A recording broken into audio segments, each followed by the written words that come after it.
Hello guys, welcome you all. कैसे हैं आप लोग? कैसी चल रही है आपकी तैयारी? आई होप आपकी तैयारी एकदम ढिंचैक चल रही होगी और आप जो टारगेट लेके चल रहे हैं अपने मन में, उस टारगेट को आप बहुत अच्छे से अचीव करने वाले हैं। तो 160 मार्क्स फिजिक्स में हमें अचीव करने हैं नीट में, और हम करके रहेंगे। तो इसी सीरीज में मैं यहाँ पे लेके आया हूँ एक नया लेक्चर, और इस लेक्चर में हम बात करेंगे नीट प्रीवियस ईयर क्वेश्चंस की, mechanical properties of solids and liquids की। ठीक है, दोनों ही चैप्टर के नीट प्रीवियस ईयर क्वेश्चंस हम कवर करने वाले हैं। तो पहले हम बात करेंगे NEET previous year questions of solids and then we will move on to the fluids. My name is Vivek Singh Rathore and let's start our new lecture. Question that came in solids in 2019 was the stress strain curves are drawn for two different materials X and Y. It is observed that the ultimate strength point and the fracture point are close to each other for material X but are far apart for material Y. चार option दिए हैं, उनके बारे में बात करनी है कि सर दोनों मटेरियल के बारे में क्या बोल सकते हैं। तो आपको पता होना चाहिए, ये बातें हमने ऑलरेडी डिस्कस भी की है, रिवीजन वाले में भी डिस्कस किए हैं। अगर आप फ्रैक्चर पॉइंट और अल्टीमेट स्ट्रेंथ के बीच का ग्राफ काफी ज्यादा बड़ा होता है तो आप बोलते हो कि मटेरियल डक्टाइल प्रॉपर्टी शो करता है, जबकि अगर वो पोर्शन ऑफ द ग्राफ अगर छोटा होता है तो मटेरियल ब्रिटल नेचर का होता है। तो ये था आपका बहुत डिफिकल्ट क्वेश्चन ऑफ सॉलिड्स। तो आपको मालूम है कि सर आंसर क्या आने वाला है। सर उसमें एक्स को आप बोलेंगे ब्रिटल एंड वाई को बोलेंगे आप ductile. So the correct option is third. Now let's move on to the next question. 2019 का ही एक दूसरा क्वेश्चन हम बात करने वाले हैं। उसमें है कि sir when a block of mass m is suspended by a long wire of length L, the length of the wire becomes L plus L. The elastic potential energy stored in the extended wire is. इस question को आप try कीजिए, video को pause करें and then we will move on to the solutions. तो जरा देखते हैं इसने क्या बोला है। इसने बोला है बहुत सिंपल सा क्वेश्चन है। एक L लेंथ का वायर है, ठीक है, इसकी जो इनिशियल लेंथ है कैसा है L,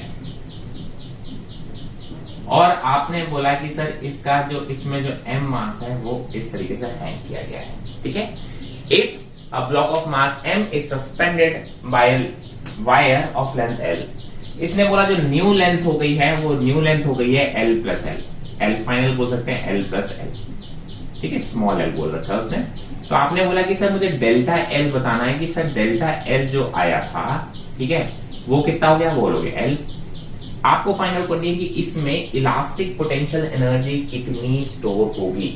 तो इलास्टिक पोटेंशियल एनर्जी के हमारे पास कई सारे फॉर्मूले हैं। उसमें एक फॉर्मूला ये भी है कि elastic potential energy is equal to half F max into delta L। ठीक है, जो एक फॉर्मूला है वो है half F max into delta L। तो आप बोलिए इसमें फोर्स कितना लग रहा होगा नीचे की तरफ सर, mg, और डेल्टा L कितना है, स्मॉल l। तो आप बोलोगे सर जो इलास्टिक पोटेंशियल एनर्जी आई है वो कितनी आएगी, half mg into L, and this is your answer. देख लीजिए कितने टफ क्वेश्चंस आते हैं सॉलिड से लिक्विड। अरे पूरे नीट में इतने इजी क्वेश्चंस आते हैं, बस आपको फॉर्मूले अप्लाई करने आने चाहिए, थोड़ी सी प्रैक्टिस होनी चाहिए कि हमें फॉर्मूले अप्लाई कैसे करने हैं। हमें फॉर्मूले अप्लाई करना ही नहीं आते। नीट में अगर क्वेश्चन हमसे फिजिक्स में नहीं बने तो समझ जाइए कि सर हमको फॉर्मूलाज अप्लाई करना नहीं आ रहा है। वरना इन क्वेश्चन में कितना टाइम लगने वाला है। इससे पहले वाला क्वेश्चन देखा, वर्बली सॉल्व हुआ। ये वाला क्वेश्चन देखिए, ये डायरेक्ट फॉर्मूला है, या रिवीजन वाला अगर आप देखेंगे वीडियो तो उसमें भी मैंने ये फॉर्मूला डायरेक्ट लिखवा रखा है। बस इनमें वैल्यूज पुट कैसे करनी है यही तो हमको सीखना है। ठीक है, now let's move on to the next problem. So the next question from 2018 is two wires are made up of same material and have the same volume.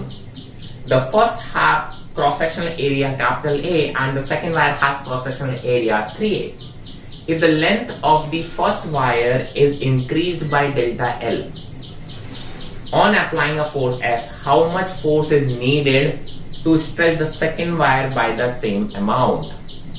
दो वायर दे रखे हैं, दोनों के आपको बोला है कि वॉल्यूम सेम है, ठीक है, सेम मटेरियल के हैं और सेम वॉल्यूम है, तो इसका मतलब आप बोलेंगे सेम मास भी है।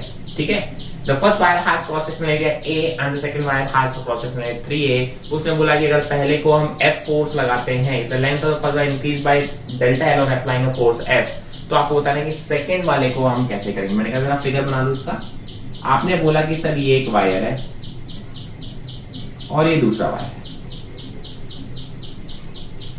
वॉल्यूम सेम है, वॉल्यूम दोनों का सेम है, वॉल्यूम सेम है मतलब आप बोल सकते हैं एरिया इंटू एल कैसा है सेम। तो आपको मालूम है कि सर एरिया या लेंथ 1 और एल, L1 बाई L2 का जो रेशियो आएगा वो आएगा sir area 2 by area 1। A into L same है ना, तो आप बोलोगे सर एल किसके प्रोपोर्शनल हो जाएगा, 1 बाई ए के प्रोपोर्शनल हो जाएगा, राइट। तो आप बोलोगे L1 बाई L2 का रेशियो कितना है, A2 बाई A1, और A2 बाई A1 मतलब 3A by A, so that is 3 by 1। तो L1 की वैल्यू आप बोलेंगे, अगर हम बोलेंगे कि यहाँ पे मान लो कि L2 ये अगर कैपिटल L है, तो आप बोलोगे सर ये लेंथ कितनी होनी पड़ेगी, सर ये 3L होनी पड़ेगी, because this area is small है, तो दिस एरिया इज 3A। बस यही आपको बेसिक इस क्वेश्चन में फाइंड आउट करना था। अब तो इस क्वेश्चन में कुछ बचा ही नहीं। सेम मटेरियल है मतलब सेम वाई भी होगा न्यूक्लियर यंग्स मॉडुलस की बात अगर हम करें, तो आपने बोला कि सर डेल्टा एल, अगर इसके लिए डेल्टा एल जो आ रहा है, डेल्टा एल जो आया वो आया डेल्टा एल बाई एल होगा आपका force upon area into Y. Strain जो होगा वो किसके बराबर होगा, force upon area into Y. आपको बताना है कि सर इसमें भी डेल्टा एल तो सेम ही रखनी है, बट इसकी ओरिजिनल लेंथ कितनी है, सर यहाँ पे ओरिजिनल लेंथ ध्यान रखें 3L थी, तो यहाँ पे ओरिजिनल लेंथ कितनी है, L है। फिर से देखिए इसकी जो ओरिजिनल लेंथ है वो 3L है, तो स्ट्रेन क्या हो गया, change in length upon original length is equal to force upon area into Young's modulus. मैंने कहा सर आपको चेंज इन लेंथ सेम चाहिए, मैंने कहा सर डेल्टा एल की वैल्यू डेल्टा एल रखी है। आपने बोला ओरिजिनल लेंथ इसकी कितनी है, आपने बोला सर ये एल है। आपने बोला सर फोर्स हमको फाइंड आउट करना है, एफ डैश बोल देता हूं। एरिया ऑफ क्रॉस सेक्शन यहाँ पे कितना है, 3 है, और ये आपका वाई, ठीक है। यहां से आप एक काम करो, डेल्टा एल बाई एल की वैल्यू को फाइंड आउट कर लो। मैंने कहा सर यहां से अगर मैं डेल्टा एल बाई एल निकालूंगा तो डेल्टा एल बाई एल आ गया 3FA, ठीक है। मैं इन दोनों को इक्वेट कर दो, क्या कर दो, इन दोनों को इक्वेट कर दो। डेल्टा एल बाई एल की वैल्यू तो आप बोलोगे sir F dash by 3AY is equal to 3F by A into Y. AY cancel हो गया, F सॉरी, तो F डैश की वैल्यू किसके बराबर आ गई, 9F के बराबर। So this is your correct answer, ठीक है। तो जो आपको फोर्स चाहिए that is equal to 9F। ध्यान से सुनिएगा, इसमें जो इंपॉर्टेंट पार्ट था वो ये था, यहाँ पे लोग कंफ्यूज हो जाते हैं, सर उसने बोला था वॉल्यूम सेम है तो आपको एरिया दे रखा है तो आपको लेंथ निकालना है। जब आपने लेंथ निकाल ली है तो आपने बोला कि सर यहाँ पे स्ट्रेस और स्ट्रेन का रिलेशन और यहाँ पे स्ट्रेस और स्ट्रेन का रिलेशन लगाना है और आपको बताना है कि सर नई वैल्यू ऑफ फोर्स कितनी होगी। इजी सा क्वेश्चन है, बहुत आसानी से होता है। Now let's move on to the next problem. So the next problem is from 2017. The bulk modulus of a spherical object is B. If it is subjected to uniform pressure P, the fractional decrease in radius is. बहुत ही easy question है। अगर आपको bulk modulus का formula आता है और आपको कुछ भी इसमें नहीं चाहिए, मैंने कहा देखें कैसे होगा। आपने बोला कि सर बल्क मॉडुलस की वैल्यू जो होती है वो होती है generally minus delta P by delta V by V. ये फॉर्मूला तो आपको पता होना चाहिए। उसने बोला है कि sir decrease, fractional decrease in radius, मतलब basically minus delta R by R की बात की है, ठीक है। तो जरा देखिए वॉल्यूम की बात करें, स्फेयर की बात हो रही है यहाँ पे, किसकी बात हो रही है, स्फेयर की बात हो रही है। तो volume is proportional to R cube, 4/3 pi R cube होता है। तो आप बोलोगे सर यहाँ पे डेल्टा वी बाय वी कैसा लिख सकते हो, sir that is equal to 3 times of delta R by R. मैंने कहा बहुत अच्छी बात है, मैंने कहा वैल्यू यहाँ पुट कर दो। आप बोलोगे B is equal to minus delta P upon 3 times of delta R by R. आपको फाइंड आउट करना है delta R by R that is equal to minus delta P by 3 times of. अब जो delta P की value उसने बोल रखी है, पी दे रखी है, क्या दे रखी है, डेल्टा पी की वैल्यू आप उसने क्या दे रखी है। मैंने कहा ये माइनस साइन यहाँ लिख लो क्योंकि मुझे क्या चाहिए, ये प्रॉपर माइनस। डिक्रीज उसने बोल दिया ऑलरेडी, डिक्रीज का मतलब है कि डेल्टा आर बाय आर कैसा आने वाला, नेगेटिव, तो इसलिए ये माइनस साइन उसमें इंक्लूड कर दिया है उसने ऑलरेडी। तो आप बोलोगे सर डेल्टा पी की वैल्यू दे रखी है पी, और आपको ये है आंसर। देख लीजिए कितने टफ क्वेश्चन आ रहे हैं इस चैप्टर से, इसलिए मैं बोला इस चैप्टर की अगर आपने थ्योरी अच्छे से कर ली, थोड़ा सा बेसिक फॉर्मूला अप्लाई करना सीख लिया, इस चैप्टर में ज्यादा एफर्ट। और लोगों को इसमें बहुत दिक्कत होती है, सॉलिड्स नहीं बनता, फ्लूइड्स नहीं बनता। मैंने कहा देखो सॉलिड्स और फ्लूइड्स से क्वेश्चंस कितने इजी आते हैं। अगर क्वेश्चंस इतने इजी आते होंगे तो फिर क्या नहीं बनता यार, बहुत आराम से होंगे क्वेश्चंस, ठीक है। आगे बढ़ते हैं अगले क्वेश्चन की तरफ। So the next question is from 2015. The question is the Young's modulus of steel is twice that of brass. Steel का यंग्स मॉडुलस ब्रास का डबल है, ठीक है sir. Two wires of same length and of same area of cross section, one of steel and another of brass are suspended from the same roof. If we want the lower ends of the wires to be at the same level, then the weights added to the steel and the brass wires must be in the ratio. कहने का मतलब क्या है, इसने क्या बोला कि sir Young's modulus of steel जो दे रखा है वो आपको बोल रखा है twice of Young's modulus of brass, ये चीज गिवन है। उसने बोला कि सर दोनों को सेम रूप से आपने हैंग किया और दोनों में कुछ मास, इसमें M1 टांगा हुआ है और इसमें M2, ये स्टील वाली की बात कर रहे हैं, ये ब्रास की बात कर रहे हैं, ठीक है।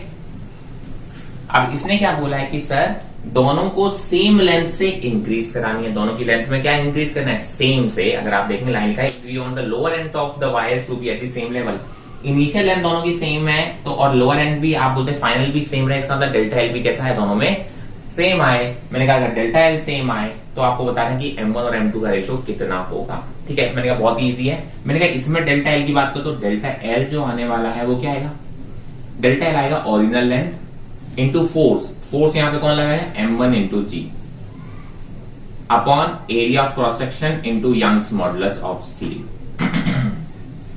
ठीक है। इसके लिए अगर हम बात करें, ये थी डेल्टा एल, इसकी ओरिजिनल लेंथ भी यही है, इसमें बोला कि जो फोर्स लग रहा होगा वो लग रहा होगा M2 into G upon area into Young's modulus of brass.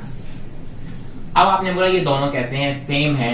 मैंने कहा दोनों सेम है तो दोनों को इक्वल कर दो। जब आप इक्वल करोगे तो आप क्या करो, L से L कैंसिल, G से G कैंसिल, एरिया से एरिया कैंसिल, सो आप बोलोगे M1 upon Young's modulus of steel is equal to M2 upon Young's modulus of brass. तो M1 और M2 का जो रेशो आ रहा है, जरा देखो M1 और M2 का जो रेशो आ रहा है वो आ रहा है Young's modulus of steel upon Young's modulus of brass. आप ऐसा बोल सकते हो कि sir Young's modulus of steel क्या है, twice of Young's modulus of brass है।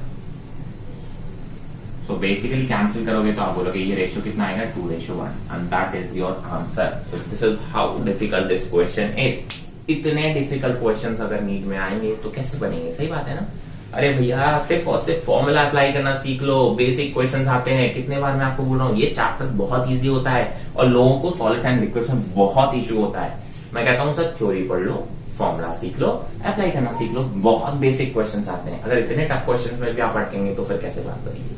और वो आप तभी अटकेंगे जब आपको फॉर्मूले वगैरह क्लियर नहीं होंगे या फॉर्मूला अप्लाई कैसे करना है वो आपको क्लियर नहीं होंगे। नहीं तो केवल फॉर्मूले रटने से भी काम नहीं चलेगा। मैं बोल रहा हूँ फिजिक्स में कभी रटने से काम नहीं चलेगा, फिजिक्स में एप्लीकेशन से काम चलता है कि सर किसी भी चीज के बारे में आपको नॉलेज होनी चाहिए, कंसेप्चुअल नॉलेज होनी चाहिए, कैसे अप्लाई करना है वो आपको पता होना चाहिए। Next problem is again from 2015। The approximate depth of an ocean is 2700 metre. The compressibility of water is 45.4 into 10 to the power minus 11 Pascal per Pascal, and the density of the water is 10 to the power 3 kilogram per meter cube. What fractional compression of water will be obtained at the bottom of the ocean? Fractional compression का मतलब हो गया sir delta V by V. Compression मतलब क्या हो गया, change in volume की बात कर रहे हैं। फ्रैक्शनल मतलब डेल्टा V बाई वी आपको फाइंड आउट करना है। सर सिंपल सा फॉर्मूला इसमें अप्लाई करना है and you will get the answer. मैंने कहा जरा देखो क्या करना है सर, आप बोलेंगे सर बहुत ही सिंपल सा है। मैंने कहा बी का जो फॉर्मूला होता है वो कितना होता है, minus delta P by delta B by V. ठीक है, आपने बोला है कि सर जो कंप्रेसिबिलिटी होती है that is equal to 1 by B और उसकी वैल्यू आपको दे रखी है। आपको फाइंड आउट करना है डेल्टा वी बाई वी। मैं माइनस साइन यहां लगा बिकॉज उसने ऑलरेडी बोल दिया कंप्रेशन मतलब उसे मालूम है कि वॉल्यूम चेंज नेगेटिव है। ठीक है, तो आइए वैल्यू किसके बराबर हो गई sir, delta P by B. अब डेल्टा पी क्या हो गया सर, जब आप एच हाइट पे लिक्विड में ओशन में नीचे जाओगे तो जो प्रेशर में चेंज आएगा वो कितना, रो जी एच के बराबर होगा। बस खत्म, क्वेश्चन इज डन। आप बोलोगे sir rho of water G into H height जो कि आपकी ओशन की डेप्थ दे रखी है और 1 बाई वी की वैल्यू भी उसने दे रखी है। तो मैं 1 बाई वी को क्या लिख दूं, इंटू के लिख दूं। वैल्यूज को पुट कीजिए और आंसर लेके आइएगा। डेंसिटी गिवन है, जी गिवन है, एच गिवन है और के की वैल्यू गिवन है और दिस क्वेश्चन इज टिपिकल था। अरे बहुत इजी आते हैं यार क्वेश्चन, बहुत इजी आते हैं, मान के चलिए आप कर पाएंगे। आपने सिर्फ और सिर्फ आपको यहाँ पे वैल्यूज रखनी है and you will get the answer. Next problem is copper of fixed volume V is drawn into a wire of length L. When this wire is subjected to a constant force F, the extension produce in the wire is delta L. Which of the following graphs is in straight line. ये 4 option देते हैं, बहुत ही simple, बहुत ही अच्छा question. हर बार ये जितने बार भी मैं जब पढ़ाता हूँ ये चैप्टर का, नीट के प्रीवियस क्वेश्चन सॉल्व करने को बोलता हूँ, मेरे हर बच्चे ने डाउट पूछा है। ऐसा तो कभी भी नहीं हुआ कि किसी बच्चे ने मुझे बोला हो कि सर ये क्वेश्चन मुझसे आ गया। तो मैं इसलिए बोल देता हूँ ये क्वेश्चन काफी अच्छा काउंट होता है। हालांकि ये बहुत ईजी है, जरा देखो। उसने बोला कि सर जो कॉपर है उसका वॉल्यूम फिक्स्ड है। उसने बोला वॉल्यूम कैसा है, फिक्स्ड है। वो कॉपर वायर उसका वॉल्यूम क्या हो, वॉल्यूम मतलब कांस्टेंट है। उसने बोला वॉल्यूम कैसा है, कांस्टेंट है। मैंने कहा सर बहुत अच्छी है, वॉल्यूम कांस्टेंट है मतलब एरिया इनटू लेंथ कैसा है, कांस्टेंट है। अगर एरिया इनटू लेंथ कांस्टेंट है तो आप बोल सकते हैं area is inversely proportional to length. Correct, area is inversely proportional to length. अब उसने क्या बोला है कि सर एक वायर बनाया आपने कॉपर वायर का, is subjected to a constant force F, the extension produce in the wire is. आपने बोला कि सर जो डेल्टा एल बाय एल होता है, डेल्टा एल बाय एल जो आता है वो that is equal to force upon area into wire, यही होता है। तो आपने बोला कि सर जरा देखो फोर्स कांस्टेंट है, उसने दे रखा है क्वेश्चन में, कांस्टेंट फोर्स एफ अप्लाई कर रहे हैं। यंग्स मॉडुलस ऑलरेडी कांस्टेंट होता है, but this area is not constant. If the L is increasing area is decreasing, if L is decreasing area is increasing. तो मैंने कहा सर अगर area is 1 proportional to L है तो क्या मैं इसको ऐसे लिख सकता हूं, सर इसको प्रोपोर्शनलिटी तो लगाना है मुझे। तो देखिए फोर्स कांस्टेंट है, वाई कांस्टेंट है, तो आप ऐसे लिख सकते हो delta L by L is proportional to 1 by A, and 1 by A is मतलब प्रोपोर्शनल टू एल। बिकॉज आप क्या लिखोगे कि area is proportional to 1 by L, तो 1 by A is proportional to L, ऐसे तो लिखेंगे इसको। मैंने कहा बहुत अच्छी बात है, तो आप क्या बोलोगे delta L is proportional to L square.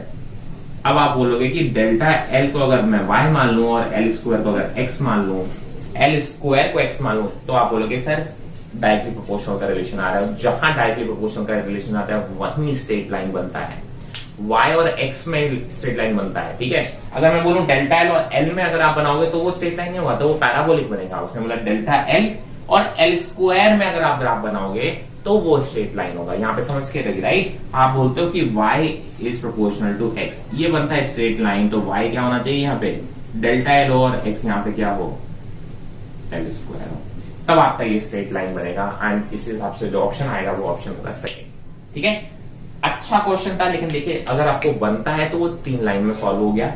हाँ सर ये चीज है ना, इसमें अप्लाई नहीं कर पाते हैं, इसलिए क्वेश्चन का बहुत ज्यादा आप बोल सकते इस क्वेश्चन में डाउट्स बहुत ज्यादा आते हैं।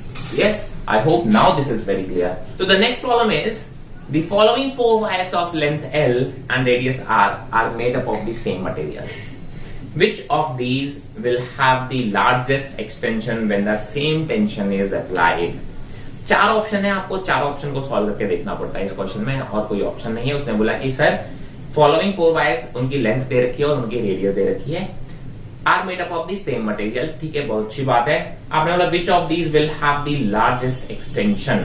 ठीक है, तो आपने बोला when the same tension is applied. अब यहाँ पे एक ही चीज ध्यान रखने वाली है कि सर एक ही वायर, ठीक है, इस वायर को जब आप खींचोगे, जब आप भी खींचोगे, तो जब आप खींचते हो तो अगर एल बढ़ेगा, एल इंक्रीज करेगा, तो एरिया क्या होगा, डिक्रीज होगा।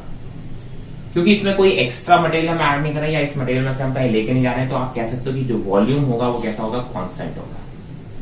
वॉल्यूम कांस्टेंट होगा तो आपको पता है कि sir area into length constant होगा, और अगर एरिया इंटू लेंथ कांस्टेंट है तो आप कह सकते हो कि area is inversely proportional to length है। और आप बोल सकते हो यहाँ पे अगर एरिया की बात करें तो एरिया किसके प्रोपोर्शनल होता है, एरिया प्रोपोर्शनल होता है रेडियस के स्क्वायर के, एरिया ऑफ क्रॉस सेक्शन। तो आप बोल सकते हो कि जो एल है वो प्रोपोर्शनल होगा 1 बाय आर स्क्वायर। बस ये चीज आपको पता होना चाहिए और इससे आप क्वेश्चन कर पाएंगे। मैंने कहा sir delta L by L की बात करें तो डेल्टा एल बाय एल आता है force upon area into Y. अब सेम मटेरियल के बने हुए हैं, इसका मतलब यंग्स मॉडुलस भी इनका कैसा है, सेम होगा। ध्यान से सुनिएगा, यंग्स मॉडुलस भी उनका सेम होगा। उसने बोला सेम टेंशन अप्लाई करनी है, मतलब ये फोर्स भी कैसा है, सेम है। ठीक है, तो आपको ये बताना है कि when the same tension is applied the largest extension पूछा है, which of these will have the largest extension, मतलब डेल्टा एल। तो आपको क्या करना है sir, delta L is equal to, या प्रोपोर्शनल की बात कर लो, फोर्स कांस्टेंट है दोनों सबके लिए, y की वैल्यू कांस्टेंट है, आप बोलो delta L is proportional to L by A. A किसके प्रोपोर्शनल आ रहा है, आर स्क्वायर, तो is proportional to L by R square. कहने का मतलब क्या है, जिसके लिए ये वाली वैल्यू सबसे ज्यादा आ जाएगी वही आपका ऑप्शन हो जाएगा। आपको डेल्टा एल बताना है तो जिस भी ऑप्शंस में L/R² की वैल्यू मैक्सिमम आएगी बस वही आपका ऑप्शन होगा, करेक्ट ऑप्शन होगा। फिर से देखें, मैं अगर ध्यान रखेंगे जब भी इस टाइप के क्वेश्चन में वॉल्यूम कांस्टेंट होता है, एक ही वायर है, सेम मटेरियल के बने हुए हैं, सेम है ना, आपने बोला कि जब सेम मटेरियल के बने हुए सेम लेंथ दे रखी है तो जब भी आप इनको खींचोगे तो लेंथ इंक्रीज होगी तो एरिया डिक्रीज होगा। ठीक है, तो ये प्रोपोर्शनलिटी ये आनी चाहिए, पिछले क्वेश्चंस में भी आई थी, उससे पहले वाले क्वेश्चन में भी आई थी। तो ये प्रोपोर्शनलिटी आपको कैसे अप्लाई करनी है, कब आपको पता चला कि वॉल्यूम कांस्टेंट है, जब उसमें ना वायर ऐड किया जा रहा है ना वायर उसमें से कट किया जा रहा है, तो मतलब क्या हो गया कि सर वो वॉल्यूम कैसा रहने वाला है, उसका कांस्टेंट रहने वाला है। तो ये question similar type of question है, बार बार वही आपसे कंसेप्ट पूछा जा रहा है, तो क्यों ना हम इसको अच्छे से सीख लें। तो ये कुछ क्वेश्चन थे जो कि मैकेनिकल प्रॉपर्टीज ऑफ सॉलिड से आए थे। Now we'll see the questions which came from the chapter mechanical properties of liquids. So now we are going to discuss the previous year problems for the chapter mechanical properties of liquids. The first question that came in 2019 is, in a YouTube as shown in the figure, water and oil are on the left side and the right side of the tube respectively. Clear? The heights from the bottom for water and oil columns are 15 centimeter and 20 centimeter respectively. The density of the oil is and density of water आपको दे रखी है। ठीक है, तो मैंने कहा sir जरा देखें, यहां पे कुछ ऐसा ट्यूब दे रखा है, ये एक ऐसा ट्यूब है, ठीक है, इसमें यहां पे तो आपने बोला है कि वाटर फिल्ड है, लेफ्ट साइड में आपने बोला है कि क्या फील्ड है, वाटर फील्ड है, और आप बोलेंगे कि सर इस वाली साइड में आपका ऑयल फील्ड है। ठीक है, ये बाउंड्री है, आपने बोला ये वाटर है और ये ऑयल है। ये जो हाइट है that is given as 15 centimetre, और आप बोलेंगे सर ये जो हाइट है that is given as 20 centimetre. ठीक है, इस टाइप ऑफ क्वेश्चन हमने एग्जांपल में भी देखा था रिवीजन वाले कोर्स में, and we have to find the density of oil. It's a very easy very repetitive question, कुछ भी नहीं है इसमें। मैंने कहा सर बाउंड्री पे जाके पॉइंट ले लो, ये ले लिया। हमेशा अपना स्टेप क्या होता है सर, हमेशा दो लिक्विड्स की बाउंड्री पे जाके पॉइंट लेना है, और उसी पे या तो सेम लेवल की बात कर लो, मैंने कहा सेम लेवल देखो यहां पे बात कर लो। ठीक है, आप बोलोगे कि सर इस पॉइंट पे जो और इस पॉइंट की बात कर लो, ये सारे के सारे देखो इधर की बात, अगर ये पॉइंट इस लिक्विड पे होता है तो आप बोलते हो ये वाले लेवल पे, आपने बोला कि प्रेशर कैसा होना चाहिए, सेम। मैंने कहा अगर इसको इस लिक्विड की बात करेंगे तो आप बोलोगे इसमें प्रेशर कैसा होना चाहिए, सेम। कहने का मतलब क्या है, अगर हॉरिजॉन्टल की बात हम मिस कर दें तो यहां से जो लगने वाला प्रेशर और यहां से जो लगने वाला प्रेशर कैसा है, इक्वल है, तभी आप बोलते हो कि ये सर इक्विलिब्रियम कंडीशन में ऐसा रखा हुआ है। तो यहां पे जो प्रेशर आ रहा है वो इस हाइट की वजह से आएगा, और इस साइड से जो प्रेशर आ रहा है वो इस हाइट की वजह से आएगा। तो आपको पता है कि rho of water G into H of water should be equal to rho of oil into G into H of oil. Clear? तो आप बोलोगे सर ये है 10⁻³ G से G कैंसिल ही होना है, H of height of water कितनी आ रही है 15, मैं सेंटीमीटर में रख रहा हूं, तो मेरा आंसर भी सेंटीमीटर में आने वाला है, बाकी चीजें कैंसिल हो जाएंगी। मैंने कहा डेंसिटी ऑफ ऑयल मेरे को पता है, और हाइट ऑफ सेंटीमीटर कितनी आई है 20 सेंटीमीटर, देखो ये कैंसिल, सेंटीमीटर का मैंने यहां लिखा होता तो यहां सेंटीमीटर कैसे हो जाता, कैंसिल हो जाता। तो देखिए कितनी आई, जो ये आएगा 3, ये आएगा 4, 5 3 15, 5 4 20। तो जो डेंसिटी ऑफ ऑयल आ रहा है that is equal to 3/4 into 10⁻³ kilogram per metre cube, and this is your answer. So this is how typical question that came in 2019 from this chapter. Clear? And 3/4 की value आप रखे, जो भी answer आपको दे रखा है उस हिसाब से आप आंसर दे सकते हैं। So that came around 750 kilogram per metre cube, यानी option number 3। Okay, it was an easy question. So what is the next problem? That two small spherical metal balls having equal masses are made up of from materials of density ρ1 and ρ2. ρ1 is equal to 8 times of ρ2. Having radius 1 mm and 2 mm respectively, they are made to fall vertically from rest in a viscous medium whose coefficient of viscosity equals eta and whose density is 0.1 times of ρ2, the ratio of their terminal velocities. अब आपको क्या करना है, इसमें sir terminal velocity की बात करनी है, तो टर्मिनल वेलोसिटी की फॉर्मूला पहले लिख लो सर। टर्मिनल वेलोसिटी का जो फॉर्मूला आता है वो आता है 2/9 r² density of body minus density of liquid into G/eta। ये जरूर आपको बताना चाहिए, फॉर्मूला बताना चाहिए। तो इस क्वेश्चन में अब कुछ भी नहीं बचा है, आपको दोनों की टर्मिनल वेलोसिटी का जो रेशियो बताना है। आपको पहले तो ये देखिए टर्मिनल वेलोसिटी, ईटा लिक्विड की प्रॉपर्टी है, ईटा किसकी प्रॉपर्टी है, लिक्विड की प्रॉपर्टी है, दोनों लिक्विड के लिए सेम है। आपने अगर 2/9 कांस्टेंट है, जी दोनों के लिए सेम रहेगा, तो अगर देखें तो टर्मिनल वेलोसिटी जो है वो कांस्टेंट किसकी आ रही है, r² into density of body minus density of liquid. मैंने कहा बहुत अच्छी बात है। मैंने कहा सर अगर मैं V1 और V2 की बात करूं तो that will be equal to r1² into density of body, मतलब आप बोलोगे density 1 minus density of liquid point, अगर आप देखें डेंसिटी ऑफ लिक्विड को क्या लिख रखा है, 0.1 टाइम्स ऑफ ρ2, 0.1 टाइम्स ऑफ ρ2, ये ऐसा लिख रखा है। मैंने कहा नीचे की बात कर लो सर, नीचे क्या आएगा, आप बोलोगे सर r2² आएगा, यहां पे आएगा density 2 minus 0.1 times of density 2। बस सॉल्यूशन है इसका, सॉल्व करना है, वैल्यूज पुट करनी है। देखो r1/r2 का होल स्क्वायर कितना हो जाएगा सर, ये हो जाएगा 1/2 का होल स्क्वायर। डेंसिटी 1 कितना है sir, density 1 is 8 times of ρ2, तो 8 माइनस 0.1 कितना हो जाएगा, आप बोलोगे 8 minus 0.1 is 7.9 times of ρ2 upon ρ2 यहां पर कितना है सर, ρ2 है, यहां पर कितना हो जाएगा माइनस 0.1, मतलब कितना हो जाएगा 0.9 टाइम्स ऑफ ρ2। सर ρ2 से ρ2 कैंसिल, 1/2 का होल स्क्वायर मतलब बेसिकली 1/4, तो आप ऐसे सॉल्व करोगे 1/4 इंटू 7.9/0.9, ठीक है। सॉल्व करेंगे तो कुछ ऐसा आएगा, मैं दोनों के डेसिमल हटा देता हूं, ठीक है, तो ये आएगा 79/36 if I am not wrong, and that is your answer. Next problem 2019 से क्या बोल रहा है, देखिए लिक्विड से हमेशा 2 क्वेश्चन आ जाते हैं ऑन एन एवरेज। तो 2019 में 2 बार एग्जाम हुआ, उड़ीसा के लिए अलग हुआ था, और 2019 नॉर्मल अदरवाइज आप बोलेंगे पैन इंडिया अलग हुआ था, ठीक है। तो 2019 में 2 क्वेश्चन अभी तक हमने जो देखे थे उड़ीसा के थे, अब हम बात करने वाले हैं जो ऑल ओवर दी इंडिया वाले पेपर्स में आए थे। तो उसने बोला 2019 a soap bubble having a radius 1 mm is blown from a detergent solution having a surface tension of 2.5 into 10 to the power minus 2 Newton per meter. The pressure inside the bubbles equal at a point Z0 below the surface of water in a container. ठीक है। The density of water is equal to 10 to the power 3 kilogram per metre cube, the value of Z0.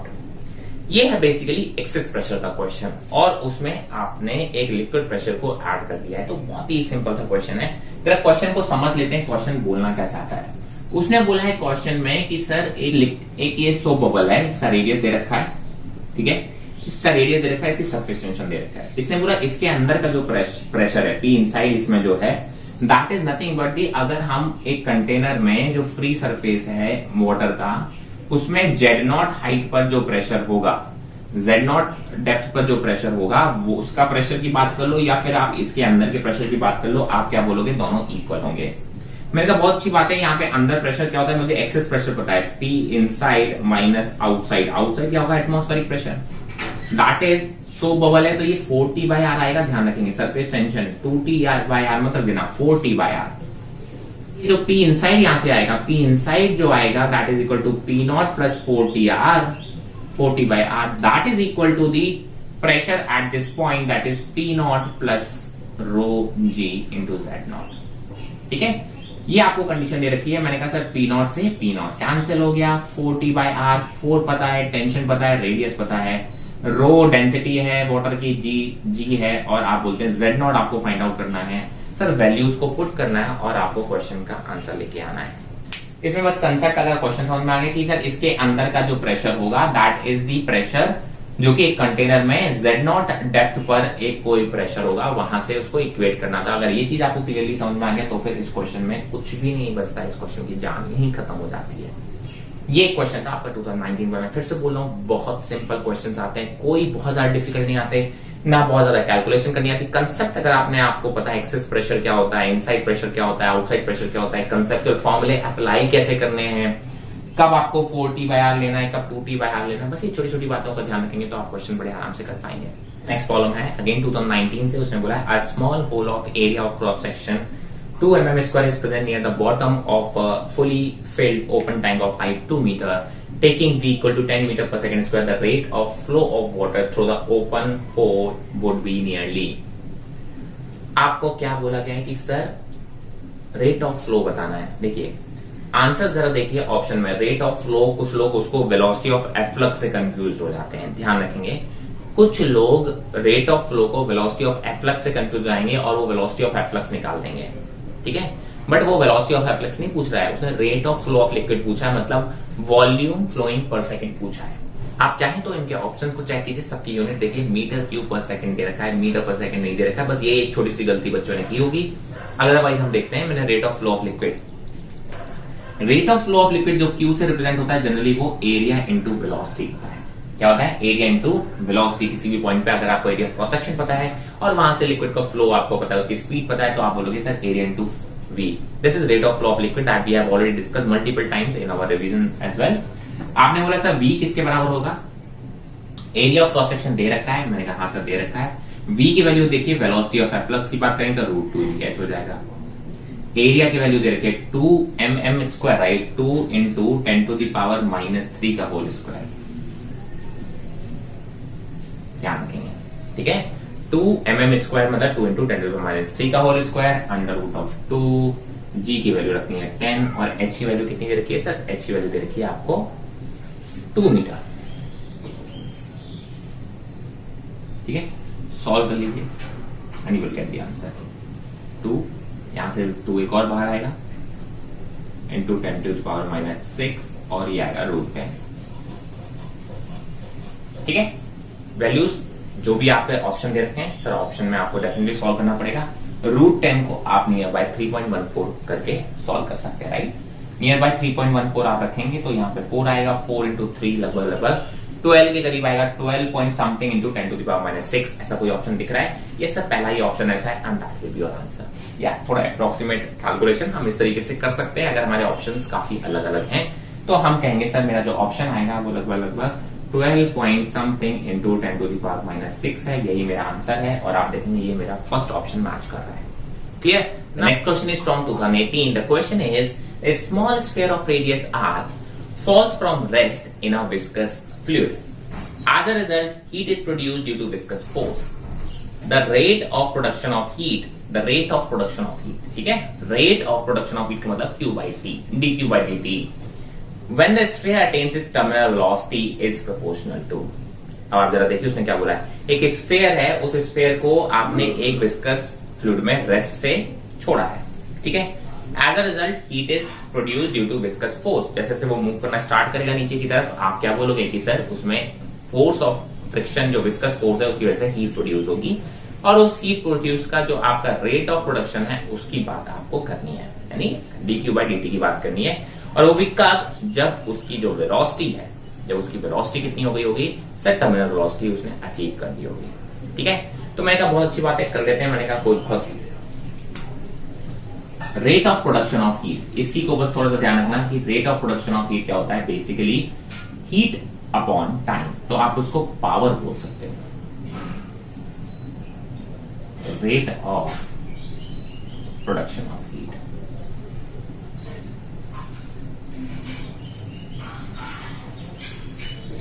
है ना। Rate मतलब dQ by dt, dQ by dt मतलब power.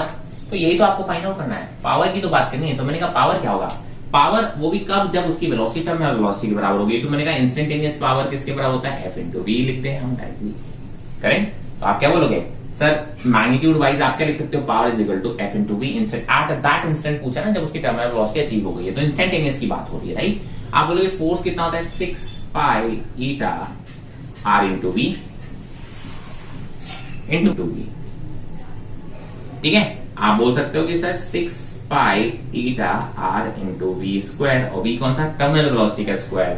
So that is 6 pi eta R into 2/9 into R square rho of body minus rho of liquid into G by eta और इसका whole square. मुझे क्या पूछा गया है sir? अगर चार ऑप्शन उठा के देखोगे, पावर और रेडियस में प्रोपोर्शनलिटी पूछी है। किसमें?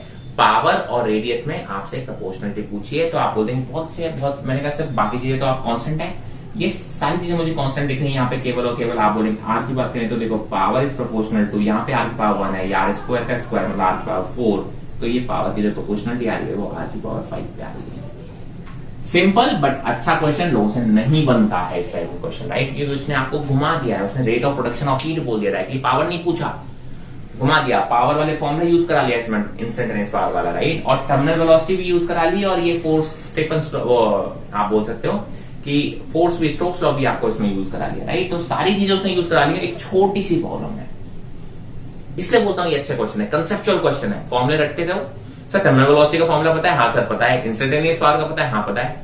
अप्लाई कहां करना है पता है? बस वहीं तो फंस जाओगे आप। सिर्फ फॉर्मूले रटने से काम नहीं चलेगा, एप्लीकेशन भी मुझे आनी चाहिए। क्वेश्चन डिफिकल्ट नहीं आते हैं, क्वेश्चन बहुत बेसिक आते हैं, बहुत इजी आते हैं। I hope this is very clear. Now let's move on to the next problem. 2017 का एक क्वेश्चन है, जरा देखिए, ये मैंने रिवीजन वाले में अपने एग्जांपल में भी सिमिलर क्वेश्चन करा रखा है। क्या बोल रहा है? अ YouTube with both ends open to the atmosphere is partially filled with a water, oil which is immersible with water, is poured into one side until it stands at a distance of 10 millimeter above the water level on the other side. Correct? Meanwhile, the water rises by 65 mm from its original level. The density of the oil is. जरा देखिए उसने क्या बोला है कि sir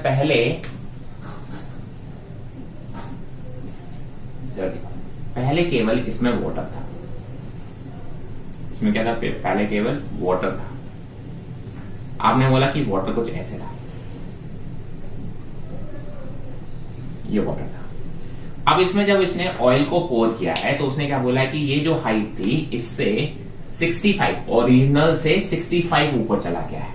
original से कितना चला गया? 65। मैंने कहा देखो, अगर यहां से ऑयल पोर करोगे तो अगर वाटर 65 ऊपर जाएगा, अगर वाटर 65 सेंटीमीटर या एमएम दे रखा है, तो देख लेते हैं 65 क्या दे रखा है यहाँ पे? एमएम दे रखा है, राइट? उसने बोला 65 एमएम अगर ऊपर चला गया होगा तो भाई साहब ये हाइट जो ऊपर गई होगी उतना ही हाइट ही नीचे भी आ गया होगा, क्योंकि यही लिक्विड तो शिफ्ट होकर इधर गया होगा। तो आप बोलते हो ये ओरिजिनल लेवल था, ये क्या था? ओरिजिनल लेवल से कितना चला गया? 65 एमएम।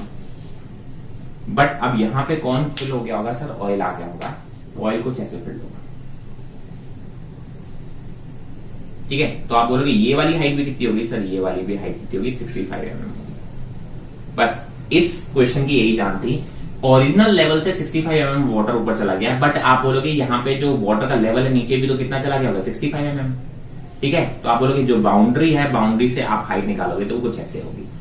इसने ये भी बोला कि सर वाटर और ऑयल के बीच की जो फाइनल हाइट है उसमें भी कितनी हाइट दे रखी है? उसने 10 mm दे रखी है। आपको density of oil find out करनी है कि सर डेंसिटी ऑफ ऑयल कितनी होगी। मैंने कहा सेम क्वेश्चन मैंने करा रखा है आपको ऑलरेडी रिवीजन वाले क्वेश्चन में। मैंने कहा देख सकते हैं आप उसको बड़े आराम से। मैंने कहा देखो क्या कहते हैं, बाउंड्री, यहाँ पे बाउंड्री, ये बाउंड्री पे एक पॉइंट लेते हैं और इसी सेम हाइट का एक दूसरा पॉइंट लेते हैं। मैंने कहा इन दोनों पॉइंट पर क्या है? सर इन दोनों पॉइंट पर प्रेशर कैसा होना चाहिए? सेम होना चाहिए, बिकॉज ये दोनों ही इस वाटर के पॉइंट मैंने माने हुए हैं। मैंने कहा सर जरा देख लेते हैं यहाँ पे जो प्रेशर लग रहा है ऊपर से वो कितना लग रहा है। इस पॉइंट की बात करें ए और इसको बी बोल देते, तो pressure at A should be equal to pressure at B. Pressure at A कितना हो रहा है? आप बोलोगे सर यहाँ पे देखो P nought plus density of oil into G into this height. देखिए 65 कितना हो गया आपका? 130 प्लस 10 मतलब 140 mm। ध्यान रखें कितना हो गया? 140 mm। That is equal to pressure at B. Pressure at B देखिए ऊपर से क्या लगेगा? P nought plus density of water into this height. ये हाइट कितने के बराबर है? 130 mm के बराबर है। सर ये 130 mm के बराबर है। ध्यान से देखिएगा, यहाँ पे ऑयल की हाइट कितनी है? 140 और यहाँ पे वाटर की हाइट है केवल 130। सर पी नॉट से पी नॉट कैंसिल हो गया। सर तो फिर जी से जी भी कैंसिल हो गया। अच्छा रो जी लगा था तो जी से जी कैंसिल हो जाएगा और एमएम से एमएम कैंसिल हो जाएगा। तो आंसर आपका जो भी डेंसिटी आप रखोगे उस टर्म्स में आ जाएगा। तो देखिए density of oil is equal to density of water into 130 by 140।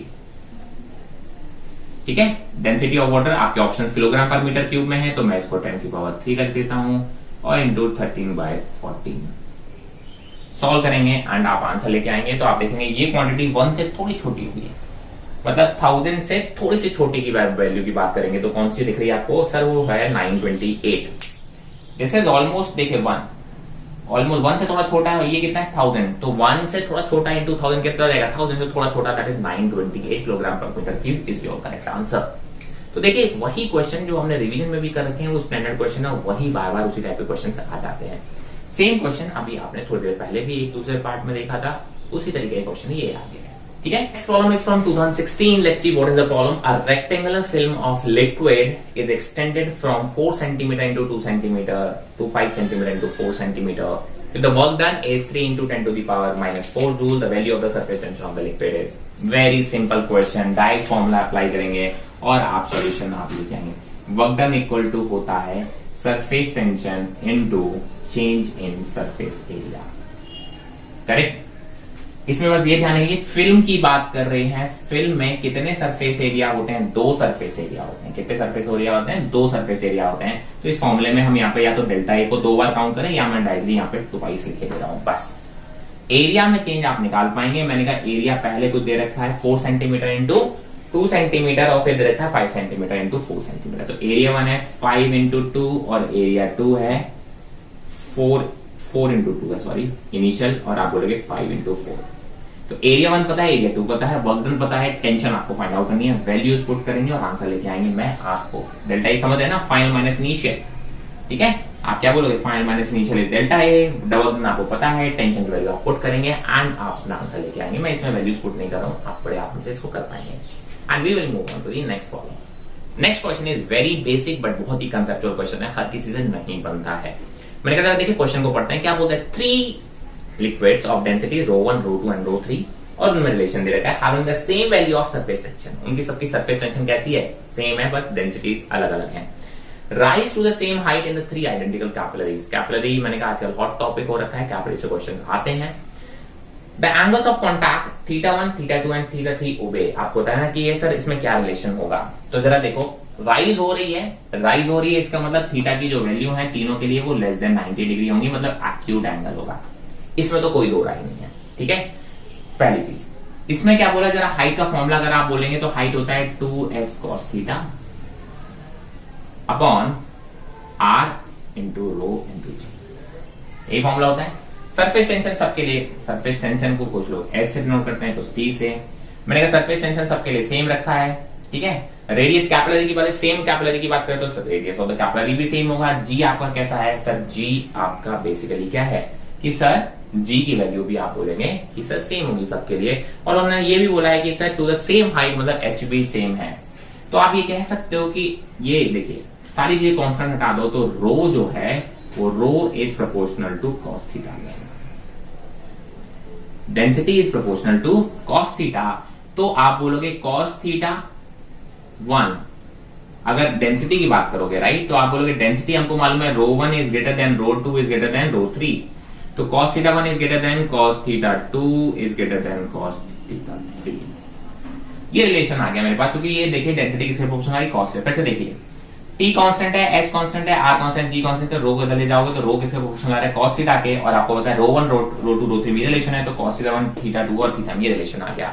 ये cos थीटा में रिलेशन है। अब देखिए थीटा 0 होता है 1, जैसे जैसे 90 डिग्री की तरफ जाते हो 0 की वैल्यू आप बोल सकते हो 1 की वैल्यू 0 डिग्री होते होते 90 डिग्री पे 0 हो जाती है। मतलब जितना एंगल बड़ा होता है उतना ही cos थीटा छोटा होता है। तो अगर ये cos थीटा बड़ा है तो आप बोलोगे एंगल छोटा होगा, तो आप इसको ऐसे लिखोगे थीटा 1 थीटा 2 एंड थीटा 3, क्योंकि cos थीटा में जितना एंगल बड़ा होता है एंगल उतना ही छोटा होता है। cos थीटा 2 की वैल्यू अगर जितनी बड़ी होती जाएगी तो आप बोलोगे एंगल छोटा, और अगर आप बोलोगे एंगल बढ़ता जाएगा तो cos थीटा की वैल्यू डिक्रीज होती जाती है। तो आप इस तरीके से बोलोगे। तो थीटा 1 थीटा 2 थीटा 3 में ये रिलेशन आएगा, और आपको मालूम है कि तीनों ही 90 डिग्री से तो छोटे होने चाहिए, और आप बोल सकते हो कि 0 से बड़े होना चाहिए। ऐसा जो भी ऑप्शन आपका मैच कर रहा है that will be your answer. ठीक है, तो अगर आप सेकंड वाला ऑप्शन देखेंगे तो देखिए कितना आ रहा है, 5/2 से छोटे हैं 90 डिग्री 5/2, थीटा 3 थीटा 2 थीटा 1 और ये ग्रेटर देन इक्वल टू 0 आ सकता है। सो that is your option. Clear? तो अच्छा क्वेश्चन था, बेसिक क्वेश्चन था, कंसेप्चुअल था। इसमें आपको ज्यादा पेन चलाने की जरूरत नहीं पड़ती है, ज्यादा कैलकुलेशन की जरूरत नहीं है, लेकिन आएगा तो ही बनेगा, वरना नहीं बनेगा। ये सब छोटी छोटी देखिए आपको एक कंसेप्ट पूछे जा रहे हैं, छोटी छोटी बातें पूछी जा रही हैं। क्या अकेले फॉर्मूले से आप बात कर लेते? क्या आपको सर मेरे को फॉर्मूला याद था हाइट का, मैंने ठीक है लगा दो, क्या ये सब बातें आपसे फॉर्मूले से कर पाओगे? नहीं, ये सब आपको कंसेप्ट लगाने पड़ेंगे, and that basically comes from practice. The next problem is two non-mixing liquids of densities rho and n rho, where n is greater than 1, are put in a container. The height of each liquid is h. A solid cylinder of length L and density D is put in this container, the cylinder flows with excess vertical and length PL. ठीक है, PL where P is less than 1 in the denser liquid, the density D is equal to, देखिए इसमें terminology बहुत difficult पूछ ली है ना, P रो एक से दिखने वाली टर्मिनोलॉजी है, वहीं पे क्वेश्चन गलत करवा देता है। बाकी सेम क्वेश्चन हमने अपने एग्जांपल्स में भी देखा हुआ है, रिवीजन वाले में अगर आपने देखा हो तो इसने बोला क्या है कि सर एक कंटेनर में दो लिक्विड्स हैं, दो लिक्विड्स की अगर हम बात करें तो ये दो लिक्विड्स इस तरीके से फिल्ड है, एक लिक्विड यहां तक फिल्ड है और आप दूसरे लिक्विड की अगर हम बात करें तो दूसरा लिक्विड कहां है, इसके ऊपर। ऑब्वियसली डेंसर लिक्विड कहां होगा, नीचे होगा। ठीक है, इनकी जो डेंसिटी दे रखी है वो क्या दे रखी है, एक की डेंसिटी है रो है तो दूसरे की डेंसिटी कितनी है, एन रो है। तो आप बोलोगे इसकी डेंसिटी हो जाएगी रो और इसकी डेंसिटी हो जाएगी एन टाइम्स ऑफ रो।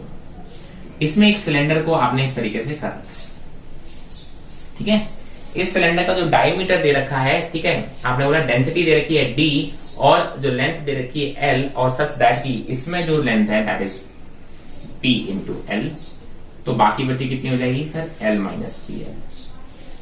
ठीक है, चलिए बहुत अच्छी बात है। मैंने कहा सर इसमें जो इसकी डेंसिटी दे रखी है वो डी दे रखी है। अब आपको बोलना है कि सर इसमें जो रिलेशन है वो आपको फाइंड आउट करना है। आपको क्या फाइंड आउट करना है, relation the density D is equal to, आपको डेंसिटी डी की वैल्यू निकालना है। मैंने कहा देखिए सबसे सिंपल सी बात है, अगर ये इसमें बैलेंस्ड है इसका मतलब इसका weight is balanced by the force. इस पर कितने दो फोर्स लगे, मैंने इसका वेट कितना होगा सर, वेट होता है एम इंटू जी, वेट होता है M into G, that is equal to density into volume into G. Sir इसकी डेंसिटी कितनी दे रखी है, सर डेंसिटी दे रखी है डी, वॉल्यूम कितना हो गया सर, एरिया, वॉल्यूम कितना हो गया, आप बोलोगे वॉल्यूम इमर्स कितना हो गया, आप बोलते हो एरिया इंटू इसकी लेंथ, दिस इंटू, ये तो इसका वेट हो गया। मैंने बहुत अच्छी बात है, मैंने कहा सर इसका जो वेट है मतलब आप बोलोगे density into area into L into G is balance by two by force, एक नीचे वाला लगा रहा होगा लिक्विड और एक ऊपर वाला। मैंने कहा नीचे वाले की अगर हम बात करें तो क्या होता है, डेंसिटी ऑफ द नीचे वाला लिक्विड मतलब N times of rho into volume immerse, volume immerse कितना होगा ये, एरिया इंटू दिस लेंथ, तो आप बोलोगे sir area into P into L into G, rho V G होता है ना, rho V immerse into G, this is force of buoyancy. तो नीचे वाले लिक्विड की बात करेंगे तो कितना बायंसी लगा रहा होगा, इतना। मैंने कहा सेम ऊपर वाले की बात करो, ये कितना बायंसी लगा रहा होगा, आप बोलोगे सर इसकी डेंसिटी दे रखी है रो, इसके अंदर जो वॉल्यूम इमर्स्ड होगा वो एरिया इंटू दिस लेंथ मतलब area into L minus P L. ठीक है, इसकी लेंथ कितनी है, L minus P L into G. अब इसमें देखो क्या क्या चीजें कैंसिल हो सकती है, मैंने कहा जी से जी कैंसिल, ए कैंसिल। ठीक है, अगर आप L कॉमन ले लोगे तो देखिए L भी कैंसिल हो जाएगा, बहुत बड़ी बात नहीं है। आपके पास यहां जो बचेगा वो बचेगा डेंसिटी, यही हमको फाइंड आउट करना है। मैंने कहा यहां पर जरा देखो कितना बचा है, एन पी रो प्लस यहां पे देखो कितना बच रहा है, बेसिकली आप बोलोगे रो इंटू 1 माइनस पी। ठीक है, सॉल्व देखो N P rho plus rho minus rho times of P. ठीक है, मैंने कहा कॉमन ले लो, कॉमन आया आपका रो सब में से कॉमन है, यहां पे बचेगा 1 plus N minus 1 times of P. So this is your answer. अब आप चेक कर लो इसमें से कौन सा ऑप्शन आपसे मैच कर रहा है। ठीक है, तो देखिए ये क्वेश्चन हमने बेसिक फॉर्म में तो देखिए एक सॉल्व कर रखा है रिवीजन में, इसमें बस उसने टर्मिनोलॉजी कैसी दे रखी है, बहुत डिफिकल्ट सी दे रखी है, बस यहीं पे आप कैलकुलेशन मिस्टेक कर जाते हो या गलतियां कर जाते हो, उसको थोड़ा सा आप ध्यान देंगे। ठीक है, तो ऑप्शन करेक्ट ऑप्शन कौन सा है आपका, फर्स्ट वाला है। नेक्स्ट प्रॉब्लम क्या है, a cylindrical tube of a spray pump has radius r, one end of which has n fine holes, each of radius small r. If the speed of the liquid in the tube is v, the speed of the ejection of the liquid through the holes is. तो equation of continuity का very basic question, बस language पढ़ने में दिक्कत हो जाती है। आपने बोला कि सर यहाँ पे एक सिलिंड्रिकल ट्यूब है और इस तरीके का, और यहाँ पे उसने बहुत छोटे छोटे होल्स कर रखे हैं और इसका रेडियस दे रखा है कितना, कैपिटल आर, और इन होल्स का रेडियस दे रखा है स्मॉल आर। ठीक है, अब उसने बोला कि जो स्पीड है ट्यूब में, जो स्पीड है वो दे रखी है v, स्पीड कितनी दे रखी है v, और आपको पूछा है कि speed of the ejection of the liquid through the hole is, यहाँ पे जो वॉल्यूम फ्लो होगा उसकी स्पीड दे रखी है v, यहां से जो निकल रहा होगा उसकी स्पीड आपको बोला स्मॉल v। मुझे मालूम है सर हम इक्वेशन ऑफ कंटिन्यूटी क्या होता है, a1 v1 equal to a2 v2, यहां पे एरिया कितना होगा, आप बोलोगे pi R square into velocity, speed क्या दे रखी है, स्पीड ऑफ द फ्लूइड दे रखी है कैपिटल वी। यहां पे एरिया मैंने कहा एक होल का रेडियस होगा पाई आर स्क्वायर, ये एक होल का रेडियस है। कितने होल का रेडियस है, एक होल का। बट ऐसे कितने होल्स हैं, उसने बोला है सर एन होल्स हैं। कितने होल्स हैं, एन होल्स हैं। तो आप बोलोगे एरिया टोटल कितना हो जाएगा, N into pi R square, total area निकालना है। और यहां पे मैं मान लेता हूं कि सर ये वेलोसिटी स्पीड ऑफ फ्लूइड मुझे फाइंड आउट करनी है, ठीक है। तो मैं पाई से पाई कैंसिल कर देता हूं और स्पीड ऑफ फ्लूइड जो आ रहा है वो कितना आ रहा है, देखो B R square by N R square into capital B. So this is your answer.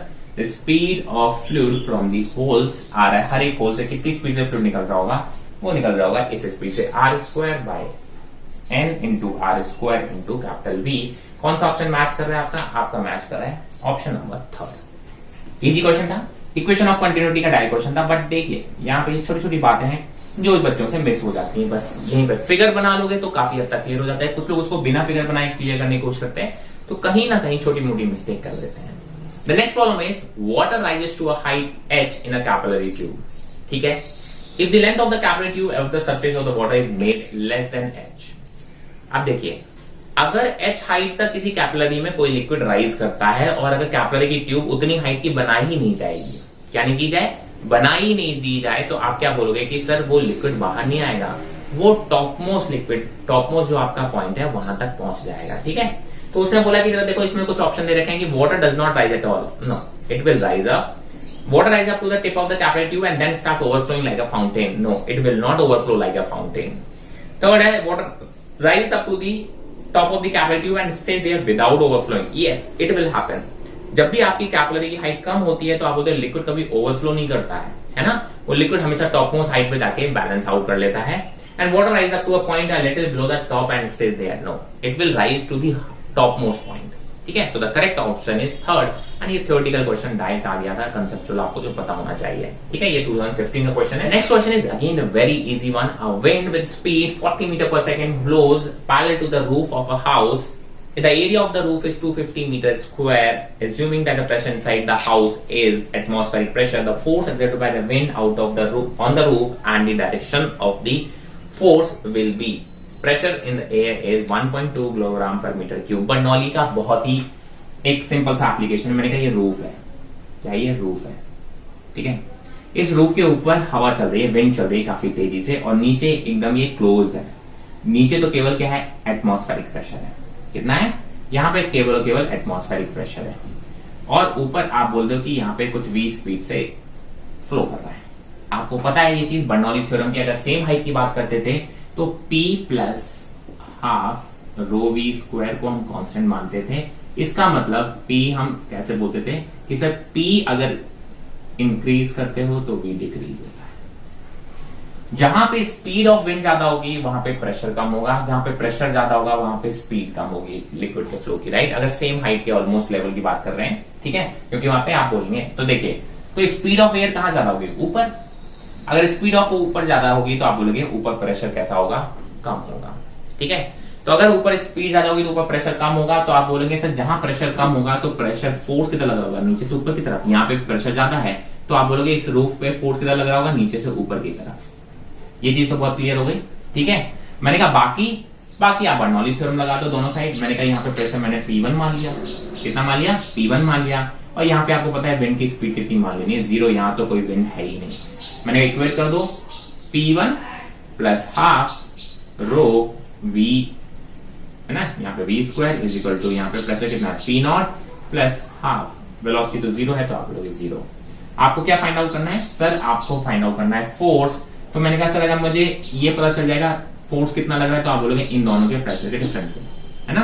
तो आप बोलोगे जो फोर्स होता है वो होता है force pressure difference into area, ठीक है। तो आप बोलोगे यहाँ पे प्रेशर कितना हो जाएगा, आप बोलोगे P0 माइनस P1, ये प्रेशर हो जाएगा, that is equal to half rho V square. तो फोर्स की बात करोगे तो कितना हो जाएगा, delta P into area of cross section. ये आपको पता है, वैल्यू पुट करनी है और आंसर आपको लेके आना है, ठीक है। तो ये इस तरीके से आपको दे रखा है, ये डेंसिटी ऑफ एयर है, ठीक है। यहाँ पे ये क्या है, फ्लूइड कौन सा है, एयर। डेंसिटी ऑफ एयर दे रखी है 1.2 kilogram per metre cube. Density दे रखी है, प्रेशर हमको फाइंड आउट करना है, ये एटमॉस्फेरिक प्रेशर है, एटमॉस्फेरिक प्रेशर वैल्यू आपको पता होती है and you can get the answer. ये एक बेसिक एप्लीकेशन है बर्नौली की, हम कई बार इसके बारे में बात कर चुके हैं। Next problem is a certain number of spherical drops of liquid of radius small r coalesce to form a single drop of radius capital R and volume V. If T is the surface tension of the liquid, then energy, ठीक है, energy बताना है कितनी amount of energy release हुई होगी। बहुत ही simple सा question है, तो आप बोलेंगे देखिए सिंपल सी बात है, क्या दे रखा है, उसने बोला कि n ड्रॉप्स हैं, मान लिया कोई भी सर्टेन नंबर मैंने n मान लिया, n ड्रॉप्स हैं और वो कंबाइन होके बड़ी ड्रॉप बना रही है। तो एक चीज तो पता है कि जो इनिशियल वॉल्यूम होगा that should be equal to final volume. तो आप बोलेंगे इनिशियल वॉल्यूम, ठीक है, मैंने कहा बोला इनिशियल वॉल्यूम कितना होगा, n ड्रॉप का एक का होता है 4/3 that will be equal to, आप बोलोगे सर बड़ी वाली ड्रॉप का वॉल्यूम दे रखा है b, इसके बराबर होगा, या फिर इसको हम ऐसे भी लिख सकते हैं 4/3 पाई कैपिटल R, ठीक है। तो यहां से अगर n की वैल्यू निकालेंगे तो n की वैल्यू आएगी v/4/3 r3, ऐसे भी लिख सकते हैं, ठीक है, मैं तो बहुत अच्छी बात है। या फिर आप चल यही ऐसे लिख लेते हैं, मैंने कहा सर अगर एनर्जी फर्स्ट इनिशियल एनर्जी कितनी थी, एक ड्रॉप की एनर्जी होती है सरफेस टेंशन इनटू एरिया, तो 4 pi small area square, but ऐसी कितनी ड्रॉप थी, n ड्रॉप थी। मैंने कहा सर फाइनल एनर्जी कितनी होगी सरफेस एनर्जी, आप बोलोगे सर फाइनल टेंशन तो सेम रहने वाली है, आप बोलोगे 4 pi into capital R square, ये आपकी आ गई फाइनल एनर्जी। मैंने कहा दोनों एनर्जी का डिफरेंस लेते हैं, मैंने कहा सर दोनों एनर्जी का डिफरेंस देंगे, E1 माइनस E2 कितना आ रहा है, जरा देखो कितना आ रहा है, आप बोलोगे सर NT 4 पाई R square minus T into 4 pi into capital R square, ठीक है। आप बोलेंगे बहुत अच्छी बात है, मैंने कहा इसको यहां सॉल्व कर लेते हैं। तो इसमें से कॉमन क्या आ रहा है, चलो मैंने कहा सर इसमें T कॉमन लेते हैं, क्या लेते हैं, T कॉमन लेते हैं, एनर्जी डिफरेंस आ रहा है इसमें T कॉमन लेते हैं, अंदर बचता है n इंटू 4 पाई R square minus 4 pi into capital R square. मैंने कहा जरा देखो n की वैल्यू यहां से पुट कर देते हैं, n की वैल्यू जब आपने जैसे ही पुट की तो n की वैल्यू आई v/4/3 पाई मिस हो गया क्या, हाँ ये pi into small r cube into 4 पाई R स्क्वायर माइनस 4 पाई R स्क्वायर। अच्छा यहां से देखो 4 पाई R स्क्वायर, इसको सॉल्व करेंगे तो 4 पाई R स्क्वायर, तो क्या बचेगा यहाँ पे, that will be equal to 3v/r, 3v/r ऐसे लिख सकते हो, ठीक है। 4 पाई R स्क्वायर को मैं क्या लिख देता हूं, 3v/r ऐसे लिख देता हूं, ठीक है, क्योंकि फॉर्मेट में v कॉमन लेना है मुझे, इसलिए मैंने ऐसा किया। मैंने कहा देखिए पाई से पाई कैंसिल, 4 से 4 कैंसिल, ये पावर कैंसिल हो गई, ये 3 ऊपर चला जाएगा, तो आप बोलोगे t into 3 times of v/r minus 3v/r। Sir 3v common ले लोगे तो जो एनर्जी डिफरेंस आ रहा है that is equal to 3vt into 1/r minus 1/R। So जो भी ऑप्शन आपका मैच कर रहा है that will be your answer. So the correct answer is third option, ठीक है। आप बोलोगे सर इतनी एनर्जी रिलीज होगी, ध्यान से सुनिएगा, इनिशियल वॉल्यूम्स आप बोलेंगे जब n ड्रॉप्स थे या बड़ी ड्रॉप बनाएंगे तो volume of the liquid will remain same, बस यही इसका मेन कंसेप्ट है यहाँ पे।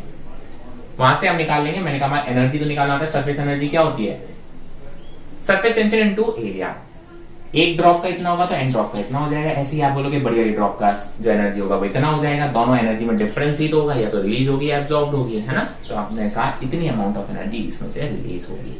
Now let's move on to the next problem. So the next question is from 2013 and the question is the wettability of a surface by a liquid depends primarily on, चार option दे रखे हैं, surface tension, density, angle of contact between the surface and the liquid and fourth is viscosity।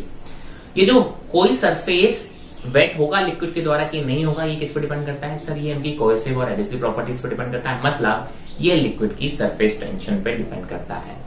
Primarily जो main आप बोल सकते हो कि quantity which is responsible of this property is surface tension, the correct answer is surface tension, correct. So that was such a easy question from 2013। So these were the questions from the chapter mechanical properties of fluids. तो हमने आज के chapter में देखा कि आज के lecture में देखा कि सर हमारे प्रॉपर्टीज ऑफ सॉलिड्स और लिक्विड से जो क्वेश्चंस आए थे प्रीवियस ईयर, हमने 6-7 साल के 8 साल के क्वेश्चंस हमने बैठ के रिपीट किए और हमने उनको सॉल्व किया।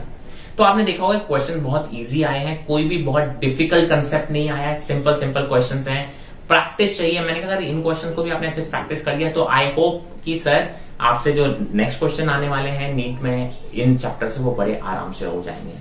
आई होप आपको कोई भी प्रॉब्लम नहीं है। इससे प्रीवियस 2012, 11, 10 और उससे पुराने क्वेश्चन आप सॉल्व कर सकते हैं। अगर आपको उनमें भी कोई प्रॉब्लम है तो आप मुझे कमेंट सेक्शन में मेंशन करके या फिर आप मुझे इंस्टाग्राम पे भी टेक्स्ट कर सकते हैं। आज के लिए इतना ही काफी है। अगर अभी तक आपने चैनल सब्सक्राइब नहीं किया है तो do subscribe the YouTube channel and also share with your friends. For now stay healthy, stay safe. Thank you.